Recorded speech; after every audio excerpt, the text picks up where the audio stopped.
السلام علیکم ورحمۃ اللہ وبرکاتہ۔ ناظرین، امید کرتا ہوں کہ سب ناظرین خیریت سے ہوں گی، اور جو خیریت سے نہیں ہے تو اللہ تعالیٰ سے ان کے لیے خیریت کا دعا گو ہوں تاکہ ان کو خیریت نصیب ہو سکے۔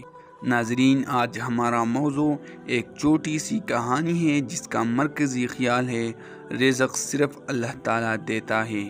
ناظرین، ایک غلام تھا۔ ایک دن وہ کام پر نہ گیا تو اس کی مالک نے سوچا کہ مجھے اس کی تنخواہ میں کچھ اضافہ کر دینا چاہیے تاکہ وہ اور دلجمی سے کام کرے اور آئندہ غائب نہ ہو۔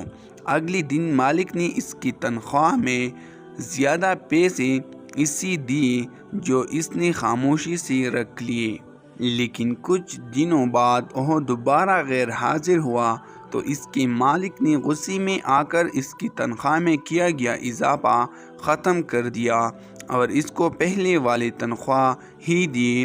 غلام نے اب بھی خاموشی اختیار کی تو مالک نے کہا، جب میں نے اضافہ کیا تو تم خاموش رہے، اور اب جب کمی کی تو پھر بھی خاموش ہو کیوں؟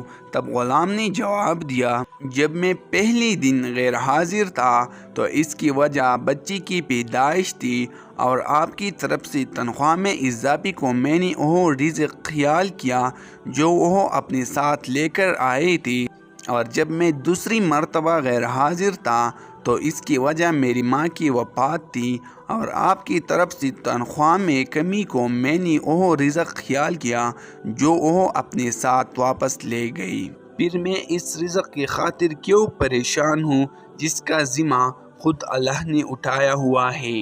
تو ناظرین، امید کرتا ہوں کہ آپ اس کہانی کی مرکزی خیال اچھی طرح سمجھی ہوں گی۔ تو ناظرین، آج کے لیے یہ کافی ہے۔ نیکسٹ ویڈیو کے لیے ہمارا یوٹیوب چینل سبسکرائب کریں، ویڈیو کو لائک کریں اور اپنے دوستوں کے ساتھ شیئر کریں تاکہ ان کو بھی آپ کے ذریعے کچھ معلومات مل سکے، اور اپنا رائے کمنٹ سیکشن میں ضرور دیجیے کہ ہمارا ویڈیو کیسا لگا اور نیکسٹ ویڈیو کس موضوع پر بنانا چاہیے۔ بہت بہت شکریہ۔ خدا حافظ۔ ملتے ہیں نیکسٹ ویڈیو میں انشاءاللہ۔